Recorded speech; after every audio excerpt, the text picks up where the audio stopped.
Do you know what is the quickest way to lose all the spiritual progress you have made? Try to convince everyone around you that they also need to wake up, and 90% of people do it without even realizing it. You finally got it.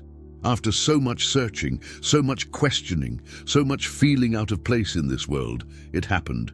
You woke up.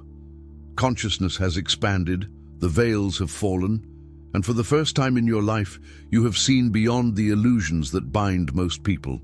The feeling was liberating, almost magical. That peace you had never felt before has finally arrived, but there's a giant problem that no one warned you about. There's a fatal mistake you'll probably make right after waking up, and that mistake has the power to reverse everything, absolutely everything you've achieved so far. The worst, you'll think you're doing the right thing. You will believe that you are spreading light, helping others, fulfilling some kind of divine mission. But in fact, you will be feeding the most dangerous spiritual trap that exists. The irony is cruel. The same expansion of consciousness that set you free can become the chain that binds you again, only now on a much more subtle and hard-to-identify level. Because when the ego discovers spirituality, it doesn't die. It just changes clothes and comes back into the game with a new strategy. And if you don't recognize that now, you're going to spend months, maybe years, thinking you're evolving while you're actually just nurturing a more sophisticated version of the same illusion.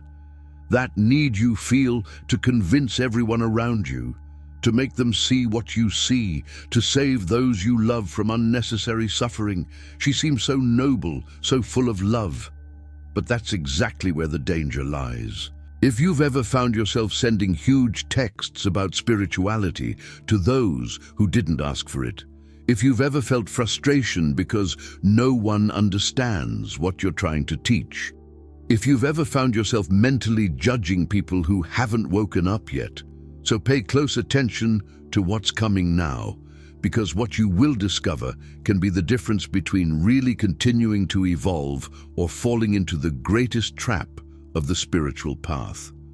And at the end of this video, comment on the number 11 if you've already made at least one of these mistakes, because recognizing it is the first step to not letting them destroy everything you've built. There is a moment in each person's journey when something changes inside, an expansion happens, and suddenly the world is never the same. You woke up, you went through the veil, you saw beyond the curtains of the matrix. And you know what happens right after, almost like an automatic reflex. You feel an almost uncontrollable urge to shout to the whole world, "Guys, you need to see this." It's like finding out that everyone is walking towards a precipice and you're the only one who sees the danger. This need to convince by force, to be the spiritual missionary who will save everyone, seems so noble, so full of love. But that's exactly where the danger lies. What no one tells you is that this saving impulse, this desperate desire to make everyone wake up along with you, can be the cruelest spiritual trap that exists. Because while you think you're helping, you're spreading light, you may actually be reversing everything you've achieved so far. It's like climbing a mountain for months, almost reaching the top, and taking a misstep that throws you back to the beginning. That peace you felt, that clarity you sought so much, begins to slip through your fingers, and the worst, you don't even realize it's happening. If you have felt this constant need to bombard the people around you with concepts, to send long texts about spirituality to those who did not ask for it, to force evolution on others as if you were responsible for their awakening, take a deep breath, because what you're going to discover now can completely change how you live your journey. It's not about stopping sharing, it's about understanding that there is a very fine line between inspiring and imposing.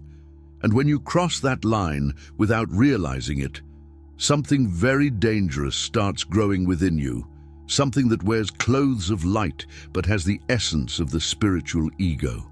The cruelest irony of spiritual awakening is that it comes with a poisoned gift. The more you see the truth, the more unbearable it becomes to watch others living in the illusion. It's as if you put on special glasses that reveal all the invisible chains that bind people, and now you can't see anymore.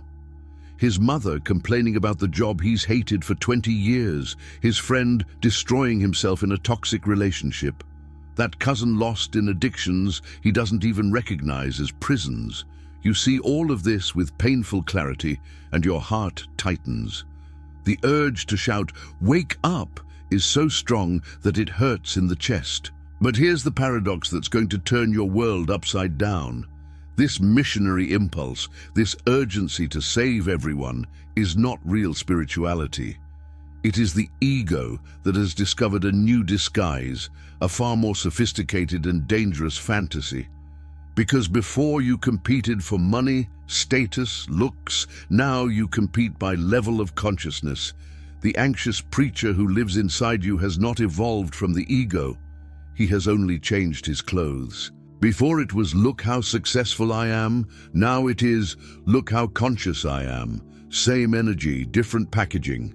And the scariest thing, this spiritual version of the ego is much more difficult to identify because it comes dressed up in love and compassion. Think with me. If you had really transcended the ego, would you need to prove something to someone? Would you feel the need for external validation, to have others agree with your vision, to feel secure in what you have discovered? The inconvenient truth is that when you feel this desperate impulse to convince, it's not just genuine love for the other. There's something else there, something that whispers softly, "If they wake up too, I won't feel so alone at this frequency."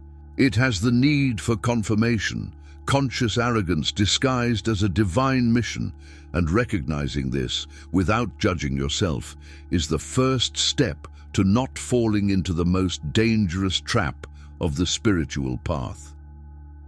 The first fatal mistake that reverses everything is trying to convince by force, and this manifests itself in ways that you may not even recognize as invasive. It's that good morning message in the family group with a 40-minute video about chakras that no one asked to see. It's sending your friend that life-changing documentary for the 5th time, even after he ignored the first 4.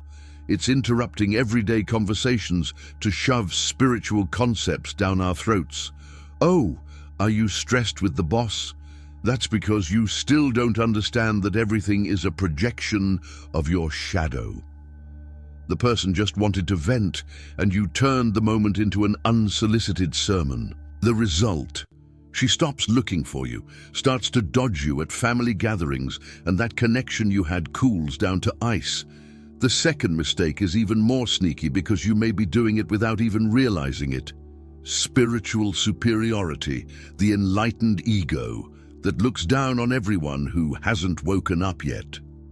You don't even need to say anything loudly, just that look of pity, that sigh when someone complains about problems that you consider too mundane.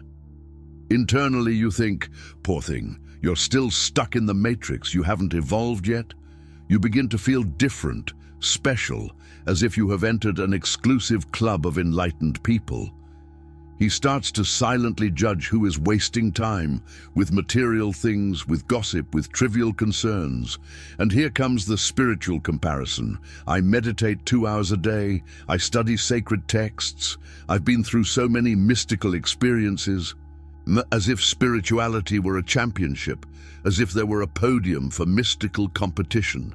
The third mistake closes the destructive cycle, invalidating the journey of others with the arrogance of those who think they know what is best for everyone else's path. You're wasting your time with this therapy. What you really need is to meditate. These worries about money of yours are so limiting, you need to raise your vibration. Do you really still watch this kind of program? That just lowers your frequency.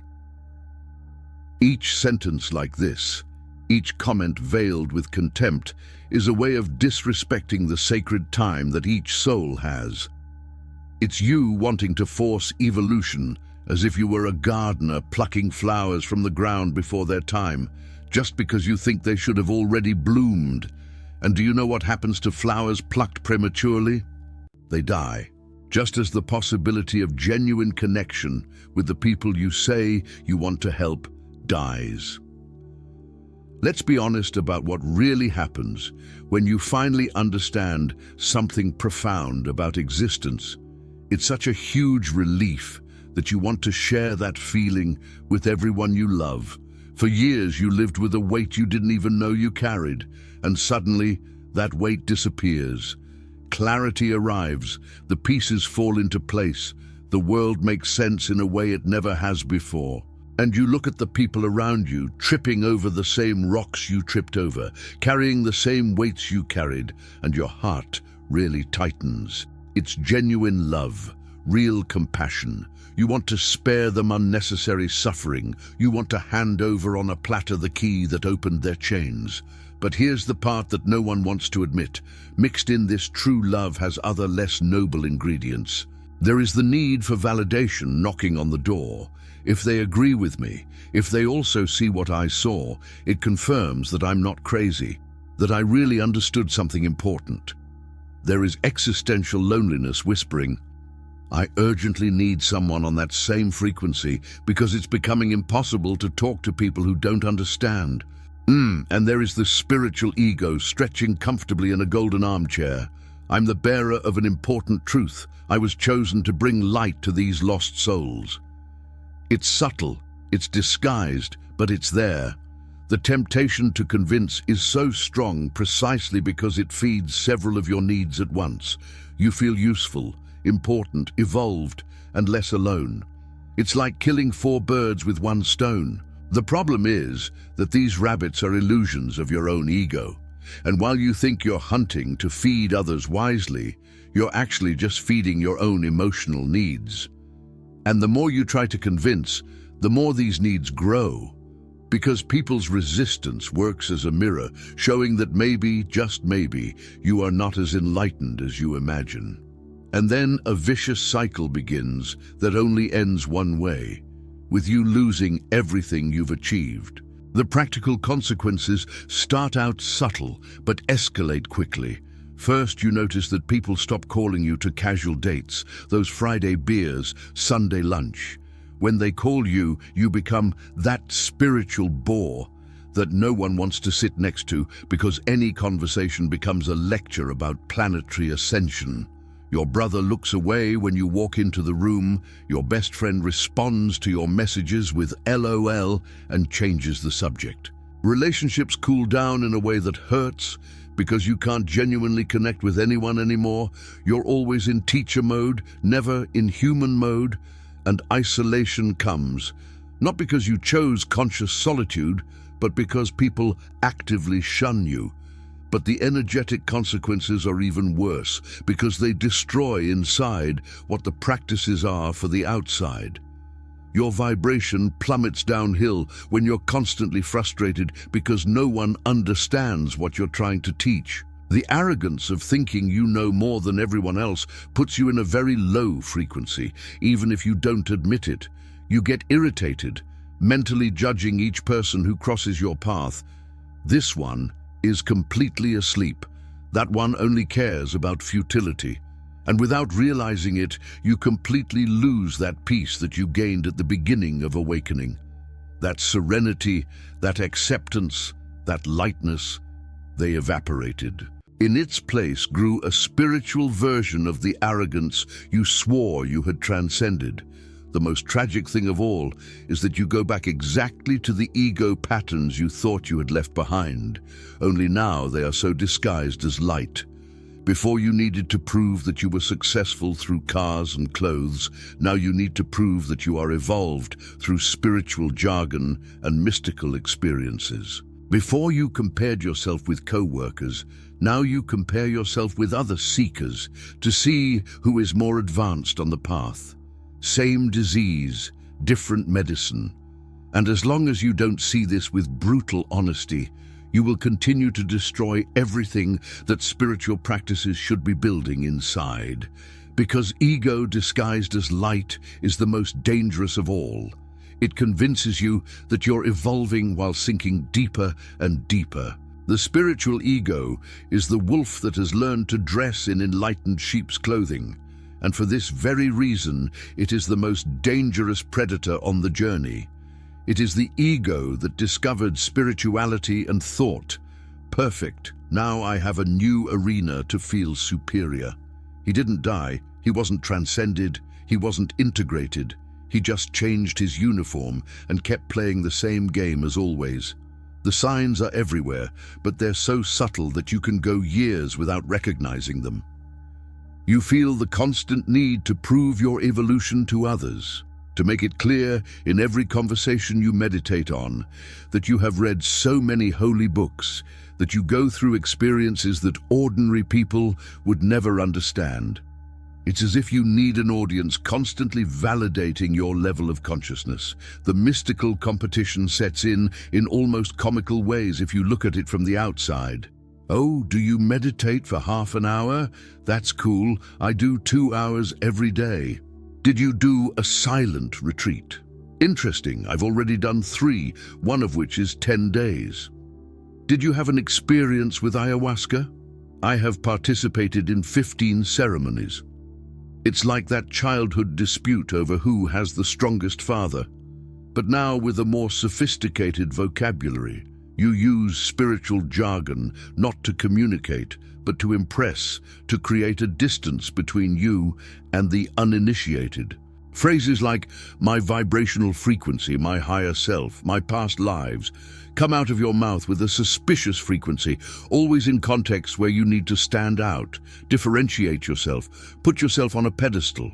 And there is veiled contempt, the one that you hide even from yourself, because admitting it would be destroying the self-image of an evolved person.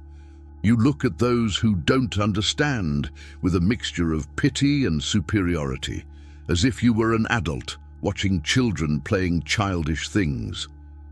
You collect mystical experiences as if they were trophies.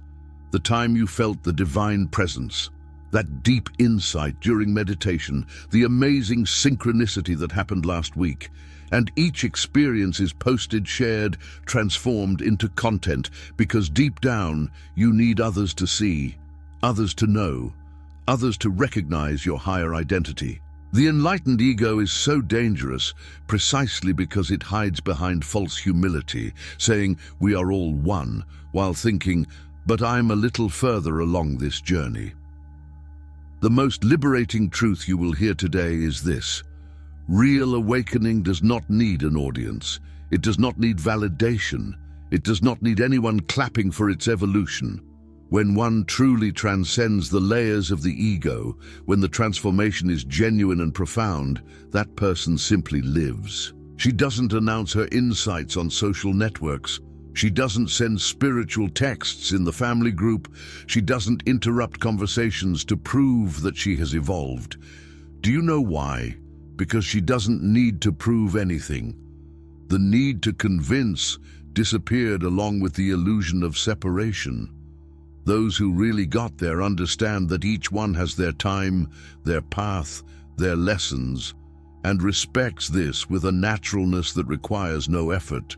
Think about the truly wise people you've met or heard of. That grandfather who radiates peace without ever talking about meditation.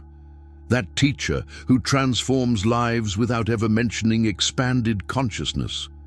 They don't need to use spiritual vocabulary to show that they've arrived somewhere different. Their presence speaks louder than 1,000 words. Their life shows the transformation. They don't need to talk about it.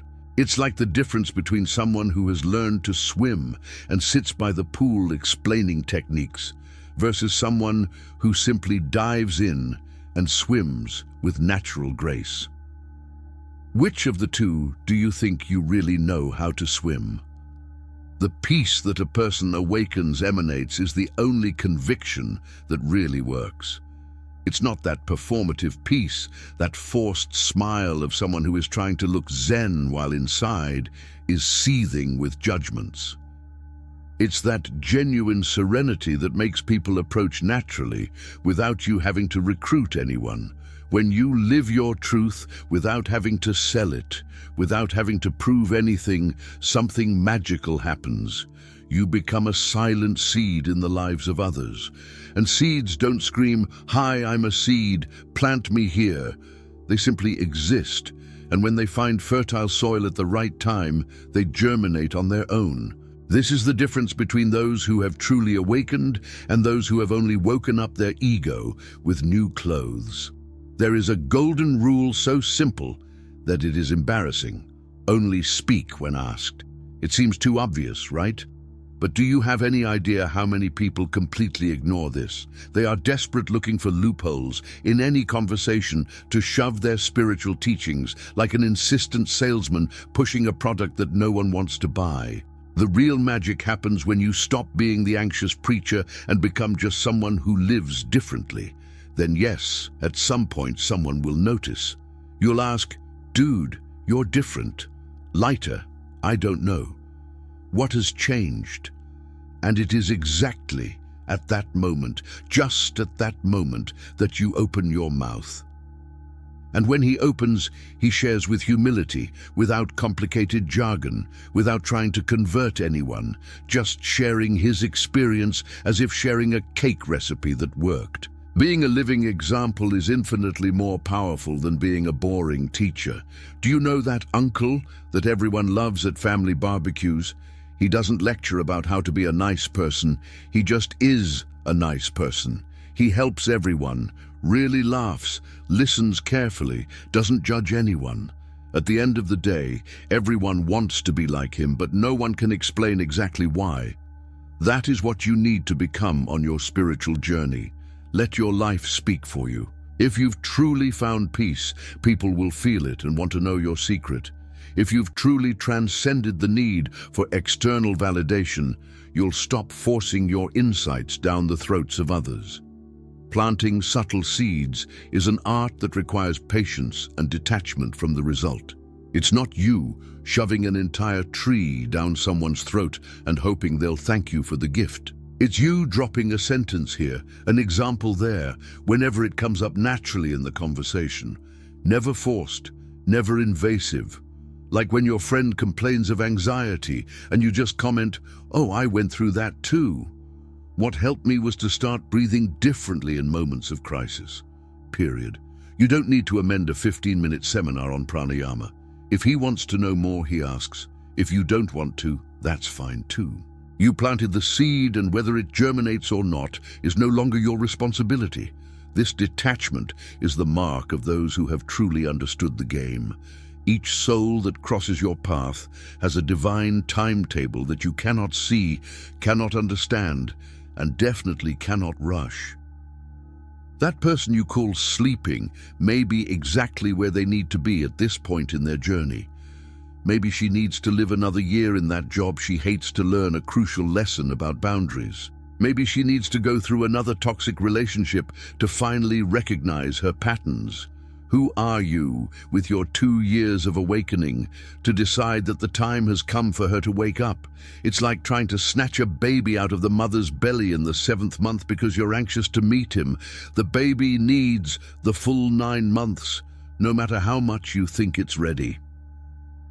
Your awakening did not automatically make you responsible for the awakening of others. This is one of the greatest pitfalls of the spiritual journey, thinking that because you have seen the light, it is now your divine duty to light everybody's candle. It is not. Your only duty is to take care of your own flame, to keep it burning, to let it shine naturally. If other people feel hot and want to get closer, wonderful. If you don't feel it, it's also perfect.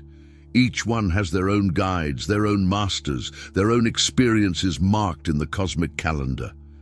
You forcing your worldview on others is not love, it is not compassion. It is spiritual violence wearing a mask of kindness. Respecting other people's time is recognizing that that person, trapped in the matrix, may be living exactly the experiences that their soul chose to live before incarnating. Sound too mystical? So think in a simpler way. Everyone has their own pace, and trying to speed up the process of others is pure disrespect. It's like that football coach who shouts from the edge of the field, thinking that this will make the players play better. In fact, it just gets in the way, takes away the focus, creates tension. When you wholeheartedly accept that you can't and shouldn't control anyone's journey but your own, something magical happens. You finally relax. And it is precisely in this relaxation, in this deep acceptance, that his presence becomes truly transformative. There is a curious pattern that repeats itself throughout history. The more someone actually evolves, the less that person talks about their evolution. True sages do not preach wisdom. They do not carry signs on their chests saying, "I am enlightened."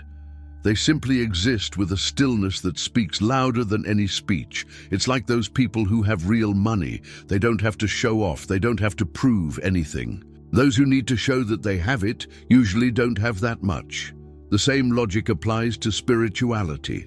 Those who need to constantly prove that they have evolved probably have not evolved as much as they imagine.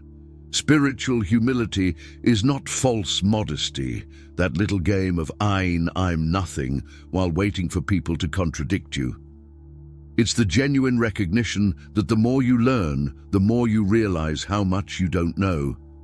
True evolution manifests itself in things so simple that they go unnoticed. You stop judging. You don't need to make an effort not to judge. You just don't feel like it anymore. You stop comparing your journey to that of others because you viscerally understand that each path is unique. That need to compete, to prove, to stand out, it dissolves like mist in the morning sun. You begin to accept differences not as a beautiful philosophical concept, but as a reality lived in everyday life. Your materialistic brother-in-law doesn't irritate you anymore. Your gossip-addicted friend doesn't bother you. You simply accept that each person is doing the best they can with the tools they have at the moment. The true sage walks through the world with a lightness that requires no effort, no arrogance, no need for external validation. He doesn't need to collect spiritual followers to feel important. He doesn't need to post every insight as if he were a modern-day prophet. Wisdom naturally overflows from it like water from a fountain. You don't see the fountain straining to gush water, it just gushes out. It is in this state of non-effort, of deep acceptance, of genuine humility, that you recognize someone who has actually arrived somewhere different.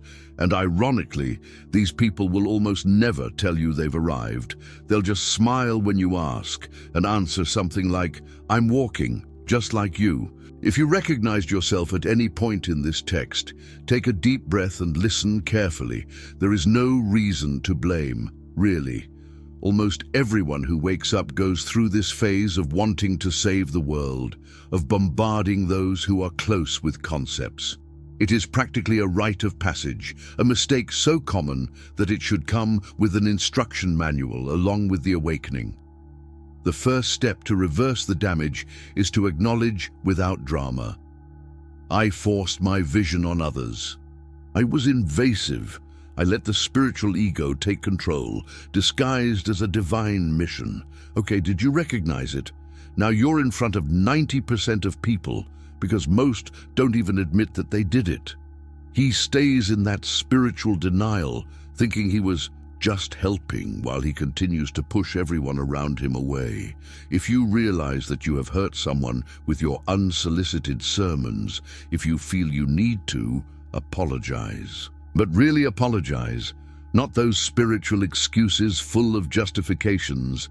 "I'm sorry if I bothered you, but it was because I care about you a lot and wanted you to evolve." No, cut out that part of the "but." He goes there and says simply, "I'm sorry for having been invasive, for not having respected your time and your choices." No drama, no turning the apology into another sermon. And then it changes behavior immediately. Stop sending unsolicited spiritual content. Stop mentally judging each person who doesn't live the way you think is right. Silence that little inner voice that keeps doing spiritual analysis of other people's lives. The real work starts now. Focus on living your truth, not selling it. Every time you feel like convincing someone, you take a breath and ask yourself, is this need coming from a place of genuine love or from my ego wanting validation? Most of the time, if you're honest, you'll find out that it's ego. And that's okay. Recognizing this is already half the cure. He learns the art of conscious silence, of observation without judgment. Respect each one's path not as a beautiful concept, but as a daily practice. What if someone asks you about your changes?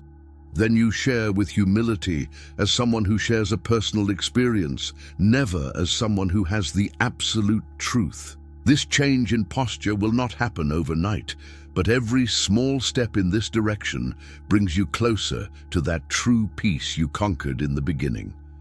The time has come for you to understand once and for all. Your awakening is for you, not about you convincing others. This difference seems subtle, but it changes everything.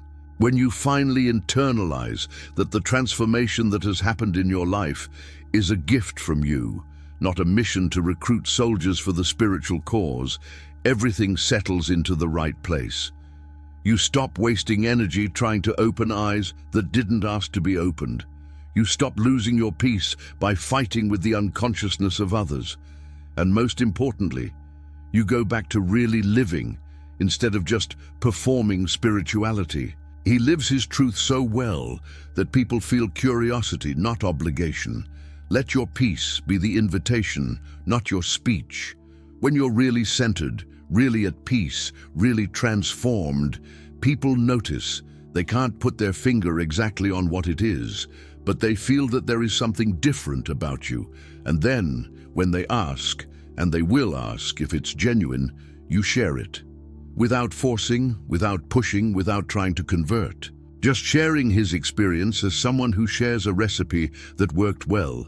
This is the crucial difference between light that attracts and ego that repels. At the end of the day, the world doesn't need any more anxious preachers wanting to save everyone. The world needs people who truly live their truth with such authenticity that they inspire by example, not speech. People who respect the sacred time of each soul. People who have enough humility to recognize that no one has all the answers. If you can be that, you're going to impact far more lives than you ever would trying to convince by force. Because true transformation has never been about how many people you can convert. It's about how deeply you can live what you've discovered. And when you truly live, without having to prove anything, you become the most powerful seed there is. So after everything you've discovered here, the most important question remains. What are you going to do now? Will you continue to be that anxious preacher who pushes people away with unsolicited sermons? Or will you finally relax and live out your truth in silence? Because look, knowledge without application is worth absolutely nothing. You can watch this entire video, agree on everything, even save it to favorites. But if tomorrow you wake up and continue bombarding those around you with concepts, nothing has really changed. Real transformation only happens when you stop talking about spirituality and start simply living it. Here's the challenge for you. In the next 7 days, whenever you feel that uncontrollable urge to convince someone, to send that spiritual video, to give that enlightened sermon, stop, take a deep breath, and you ask yourself, is this need coming from my heart or from my ego wanting validation? Be brutally honest with yourself. And if it's ego, and it probably will be most of the time, it swallows its will and silences. It focuses on living its peace so intensely that people feel natural curiosity. Let your transformation speak for you, not your mouth. Can you do this for a week? Because if you succeed, you will notice a radical change in your energy and in your relationships. And another thing, stop comparing your journey with that of others. Stop measuring how much you've evolved based on how many hours you meditate or how many spiritual books you've read. Spirituality is not competition, it is not a championship, there is no podium. It has only you, your path, and your relationship with the divine, whatever you call it. The more you relax into that need to prove evolution, the more you actually evolve. The more you respect other people's time, the more you mature in your own journey. So tell me, are you ready to let go of this need to control the awakening of others and finally focus on yours? If this video made sense to you, if you recognized at least one of these mistakes in your life, and look, almost everyone has made it, subscribe to the channel and activate the notification bell. Because here, we don't do fake spirituality, the one full of beautiful phrases, but empty of truth. We go deep into the themes that no one has the courage to touch, the mistakes that everyone makes but no one admits, the traps that prevent you from really evolving. Every week, there is new content to help you walk for real, without illusions, without ego disguised as light. So, let's continue this journey together,